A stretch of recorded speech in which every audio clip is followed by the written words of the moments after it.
नारियल के जन्म की कहानी। प्राचीन काल में सत्यव्रत नाम के एक राजा राज करते थे। वह प्रतिदिन पूजा पाठ किया करते थे। उनके पास किसी भी चीज की कमी नहीं थी। वह धन दौलत से लेकर हर प्रकार की सुविधा से समृद्ध थे। हालांकि इसके बावजूद भी राजा की एक अभिलाषा थी जिसे वह पूर्ण की चाह रखते थे। दरअसल राजा सत्यव्रत को किसी प्रकार से स्वर्गलोक जाने की इच्छा थी।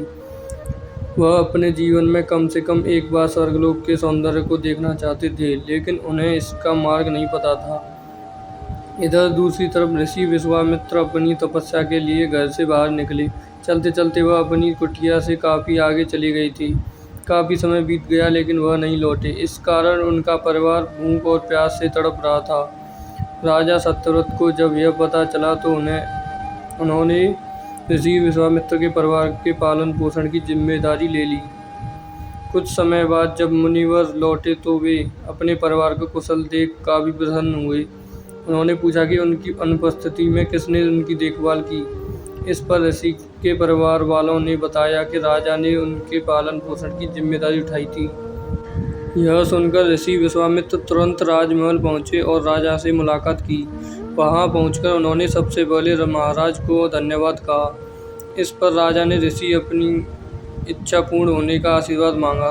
राजा की बात सुनकर ऋषि विश्वामित्र ने कहा, बोलिए महाराज, आपको क्या वरदान चाहिए। तब महाराज ने कहा, हे मुनि, मुझे एक बार स्वर्गलोक के दर्शन करने हैं। कृपया करके मुझे वहां जाने का वरदान दें। राजा की प्रार्थना सुनकर ऋषि विश्वामित्र ने एक ऐसा रास्ता बनाया जो स्वर्गलोक की ओर जाता था। यह देख राजा सत्यव्रत बहुत खुश हुए। वह तुरंत उस रास्ते पर चल पड़े और स्वर्गलोक पहुंच गए। यहाँ पहुंचते ही इंद्रदेव ने उन्हें नीचे धक्का दे दिया, जिसके कारण वो सीधे धरती पर जा गिरे। राजा सत्यव्रत ने तुरंत सारी घटना ऋषि विश्वामित्र को बताई। राजा की बात सुनकर ऋषि विश्वामित्र गुस्से से आग बबूला हो उठे। उन्होंने तुरंत सभी देवताओं से इस बारे में बात की और इस समस्या का हल निकाला, जिसके बाद राजा के लिए एक नया स्वर्गलोक बनाया गया। नए स्वर्गलोक को पृथ्वी और देवताओं के स्वर्गलोक के बीचों बीच स्थापित किया गया था, ताकि किसी को परेशानी न हो। नए स्वर्गलोक से राजा सत्यव्रत तो बहुत खुश हुए, लेकिन विश्वामित्र को एक चिंता लगातार सता रही थी। उन्हें डर था कि नया स्वर्गलोक कहीं जोरदार हवा के कारण गिर न पड़े। अगर ऐसा होगा तो राजा सत्यव्रत दोबारा से धरती पर जा गिरेंगे। काफी सोच विचार के बाद ऋषि विश्वामित्र को एक उपाय सूझा। उन्होंने नए स्वर्गलोक के नीचे एक बहुत लंबा खम्भा लगा दिया ताकि उसे सहारा मिल सके।